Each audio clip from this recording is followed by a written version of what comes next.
राजपुरम एक ऐसा विशाल गांव था जिसकी आबादी कम थी और वहां के लोग एक गहरे डर के साए में जी रहे थे। गांव में बूढ़े और जवान लोग ज्यादा थे और बच्चों में सिर्फ लड़कियां ही थीं। इसका कारण था गांव का एक भयानक श्राप। जब भी किसी के घर लड़के का जन्म होता, एक काला साया आकर उसका सर ही धड़ से अलग कर देता। बच्चा पहली सांस भी नहीं ले पाता था। यह एक ऐसी विकट समस्या थी जिसने गांव के लोगों को निराशा में डुबो दिया था। कम आबादी के चलते गांव में व्यापार, स्कूल सब बंद हो चुके थे और प्रगति पूरी तरह थम सी चुकी थी। इसी माहौल में एक दोपहर एक औरत अपने घर में खाना बना रही थी कि अचानक उसे चक्कर आया और वह गिर पड़ी। उसकी तेज चीख सुनकर उसका पति भागा भागा किचन में आया और तुरंत हड़बड़ी से उसे उठाकर अस्पताल ले गया। वहां नर्स ने औरत को लंबे समय तक चेक किया और उसके बाद पति को खुशखबरी दी। देखिए भाई साहब, आप बिल्कुल चिंता न करें, घबराने की कोई बात नहीं है। आपकी पत्नी को चक्कर इसलिए आए थे क्योंकि वह प्रेग्नेंट है। उन्हें जल्द ही बच्चा होने वाला है। अब बेटा होगा या बेटी, यह तो उस ऊपर वाले के हाथ में है। आप बस थोड़ा सब्र रखिए। जाइए बाहर इंतजार कीजिए, जब समय आएगा मैं आपको अंदर बुला लूंगी। ये सुनकर पति खुश तो हुआ, लेकिन अंदर से डर भी गया कि कहीं लड़का न हो जाए।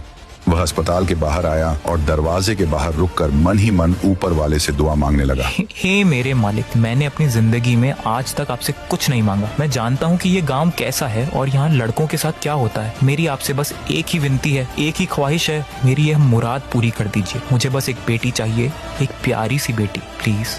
अंदर ऑपरेशन चल रहा था और पति की धड़कनें तेज हो रही थी। तभी अंदर से एक लड़की के रोने की आवाज आई। पति का दिल थम गया और जब वह अंदर गया तो खुशी से झूम उठा। उसकी प्रार्थना रंग लाई। उसे एक प्यारी बेटी हुई थी। पति खुशी से झूम उठा।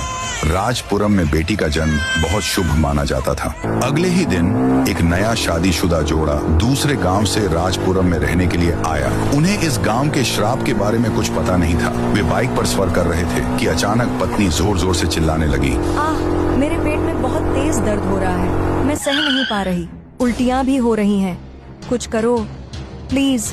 पत्नी को बाइक से उतारकर पत्नी को गोद में रखा और उसी गांव के अस्पताल में ले गया। उसने नर्स को तुरंत ऑपरेशन शुरू करने को कहा। जल्दी ऑपरेशन शुरू करो, वो इतनी परेशानी में है, तुम देख नहीं रही क्या? वो प्रेग्नेंट है, जल्दी करो, 1 मिनट भी जाया मत करो। नर्स ने जवाब दिया। सर प्लीज मेरी बात सुनिए, आप बाहर के हैं, आपको इस गांव के बारे में पता नहीं है।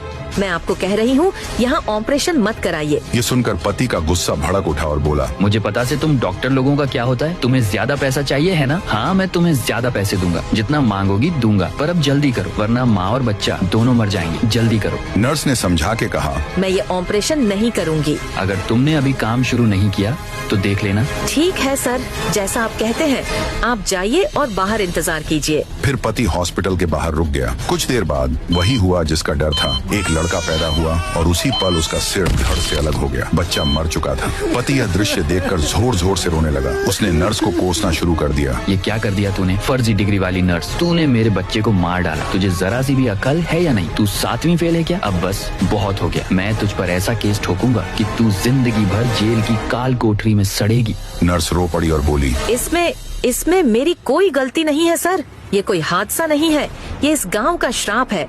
मैंने आपको यही तो समझाने की कोशिश की थी कि यहाँ जब भी कोई लड़का पैदा होता है तो उसका सिर धड़ से अलग हो जाता है। आपने मुझे बोलने ही नहीं दिया।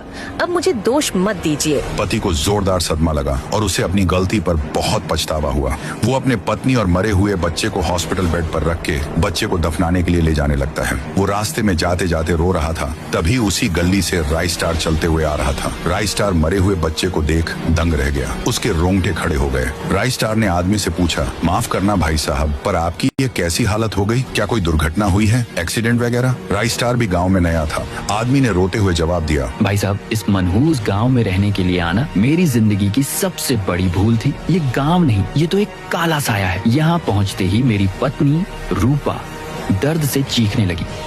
उसे बच्चा होने वाला था, इसलिए मैं उसे तुरंत अस्पताल ले आया। पर जैसे ही मेरा बच्चा पैदा हुआ वह तुरंत मर गया।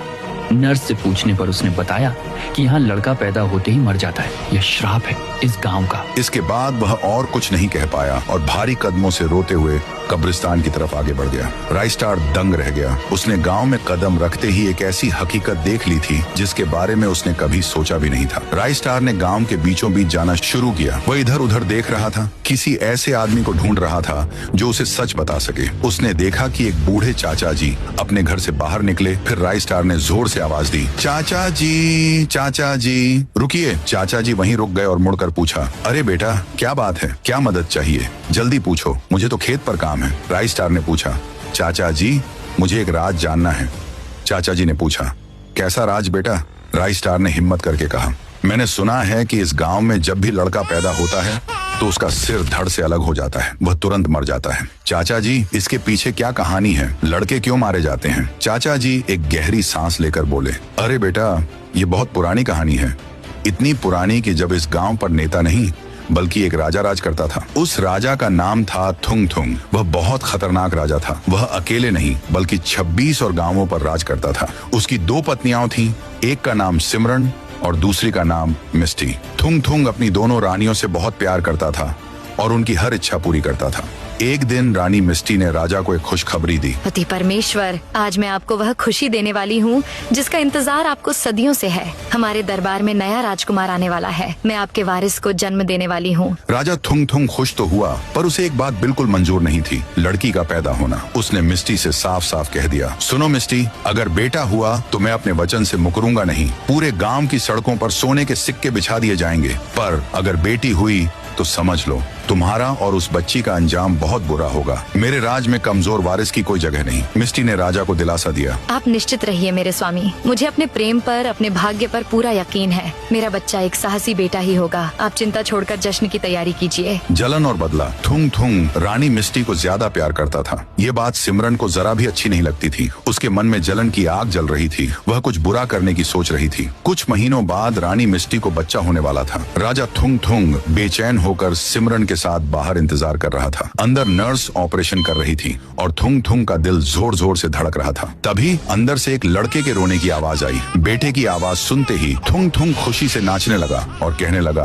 राजकुमार, मेरा वारिस आ गया। आज पूरे 26 गांवों में जश्न मनेगा। सोना बिछा दो अभी। लेकिन सिमरन की जलन और बढ़ गई। वह इस बात से नाराज थी कि बेटा हुआ है, राजा तो अब सारा ध्यान इसी पर देगा। खुशी मनाते राजा की नजरों से बचकर सिमरन चुपके से हॉस्पिटल के दूसरे दरवाजे से अंदर गई। उसने मिस्टी के बेड के पास देखा। वहाँ एक छोटा और सुंदर सा बेटा लेटा हुआ था। सिमरन सोचने लगी, धिक्कार है, बेटा हो गया। अब राजा मेरी तरफ देखेगा भी नहीं। मुझे अपना बदला लेना ही होगा। ये मेरी आखिरी चाल है। शैतान सिमरन ने क्या किया पता है? उसने मिस्टी के बेटे को उठा लिया और उसकी जगह पर एक दूसरे की लड़की को रख दिया और उस लड़के को लड़की के बिस्तर के पास रख दिया। ऐसा करके सिमरन मन ही मन बहुत खुश हुई। अब आएगा मजा। राजा लड़की को देखेगा तो गुस्से से आग बबूला हो जाएगा। वह उसे जायदाद से और मिस्टी को महल से बाहर फेंक देगा। सारी जायदाद मेरी हो जाएगी और मेरा अपना बेटा ही असली राजकुमार बनेगा। राजा थुंग थुंग खुशी से फूला नहीं समा रहा था। वह नाचते नाचते हॉस्पिटल के कमरे में घुसा। जैसे ही उसने मिस्टी के बिस्तर के पास देखा, वहाँ एक छोटी सी लड़की रो रही थी। राजा का चेहरा खुशी से भयानक क्रोध में बदल गया। उसकी आंखें लाल हो गईं। थुंग थुंग गरजा, ये क्या बकवास है? एक राजकुमारी? ये कैसे हो सकता है? तुमने मुझे धोखा दिया। अब होगा तांडव। मिस्टी, तू अब मेरे वश में आ जा। कुछ घंटों बाद मिस्टी को राजा के सामने दरबार में लाया गया। वह रो रही थी और हकीकत से अनजान थी कि उसके साथ क्या हुआ है। वह थुंग थुंग को बोली, मुझे माफ कर दीजिए। मुझे नहीं पता ये कैसे हो गया। मैंने सच में एक लड़के के रोने की आवाज सुनी थी। पर एक राजकुमारी भी राज्य को संभाल सकती है। वह आपका नाम रोशन करेगी। राजा थुंग थुंग गुस्से से कांप रहा था। वह जोर से दहाड़ा, बस बहुत हो गया। मैंने तुझे पहले ही कहा था। अब निकल जा यहाँ से। आज से तेरा और मेरा कोई रिश्ता नहीं है। मैं तुझे अपनी सारी जायदाद से निकालता हूँ। दफा हो जा यहाँ से इस पल। फिर उस जालिम राजा ने मिस्टी और बेटी को डंडों से मारते हुए दरबार से बाहर भगा दिया गया। मिस्टी रोती रही। ये सब देखकर सिमरन खुशी से जोर जोर से हंसने लगी। उसकी हंसी पूरे दरबार में गूंज उठी।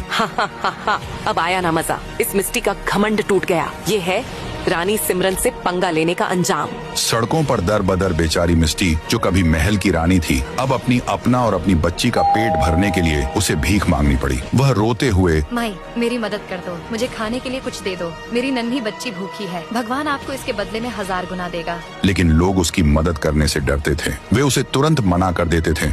नहीं नहीं, मैं तुम्हारी कोई मदद नहीं कर सकती। तुम राजा थुंग थुंग की दूसरी पत्नी हो ना। राजा ने तुम्हारी मदद करने से मना किया है। मुझे अपनी जान प्यारी है। और उसकी बेटी को हर दरवाजे से निराशा ही मिली। वे बहुत से घरों पर गईं, रोईं और मदद मांगी, लेकिन सब यही कह रहे थे, तेरी अब कोई इज्जत नहीं, तू राजा की नजरों में गिर चुकी है, चले जा यहाँ से। और कई जगह तो लोगों ने उन्हें धक्के मारकर और डंडे से मारकर भगा दिया। मिस्टी दर बदर भटकती रही। जब भीख से कुछ नहीं मिला तो मिस्टी ने सोचा कि भीख मांगने से अच्छा है कि वह मेहनत मजदूरी करे। वह एक खेत के मालिक के पास गई और हाथ जोड़कर बोली, साहब मुझे कोई काम दे दीजिए, मैं हाथ जोड़ती हूँ, मैं खेतों में फसल भी काटूंगी, घास छीलूंगी, मैं बहुत मेहनत कर सकती हूँ, बेटी के पेट का सवाल है। खेत का मालिक उसे देखकर और ज्यादा गुस्से में आ गया और चिल्लाया, अबे चली जा यहाँ से, तेरी हिम्मत कैसे हुई यहाँ आने की? राजा थुंग थुंग ने साफ मना किया है कि कोई तेरी मदद न करे। मैं अपनी जमीन, अपना परिवार क्यों दांव पर लगाऊं? तेरे लिए इस गांव में कोई काम नहीं है, भाग जा वरना सिपाही को बुलाता हूँ। फिर मिस्टी और उसकी बेटी एक रास्ते से जा रही थी। माँ के पास अपनी बच्ची को देने के लिए कुछ नहीं था, एक रोटी का टुकड़ा भी नहीं। तभी मिस्टी की नन्ही बेटी रोते हुए, दर्द से बिलखते हुए अपनी माँ से बोली, माँ मुझे बहुत भूख लगी है, तुमने मुझे कुछ खाने नहीं दिया।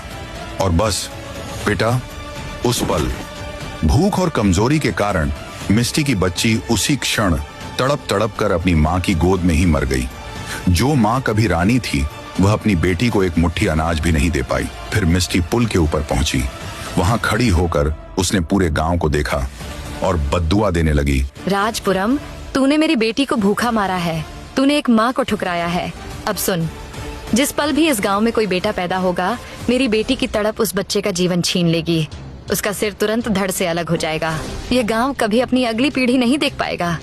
ये मेरा शाप है। और उस शाप को देते ही वह रानी मिस्टी उसी पुल से कूदकर आत्महत्या कर ली। उसकी आत्मा उसी क्षण एक भयानक शक्ति बन गई। इसीलिए बेटा, उस दिन से लेकर आज तक जब भी इस गांव में कोई लड़का पैदा होता है तो वह तुरंत मर जाता है, उसका सर धड़ से अलग हो जाता है। हम गांव वाले उस शक्तिशाली शाप का कुछ भी बिगाड़ नहीं सकते। एक बार हमने एक बड़े साधु को बुलाया था इस शाप को खत्म करने के लिए, लेकिन अगले ही दिन साधु के 26 टुकड़े, जितने गांव पर थुंग थुंग राज करता था, नदी में पाए गए। उस चुड़ैल बनी मिस्टी की आत्मा को कोई छू भी नहीं सकता।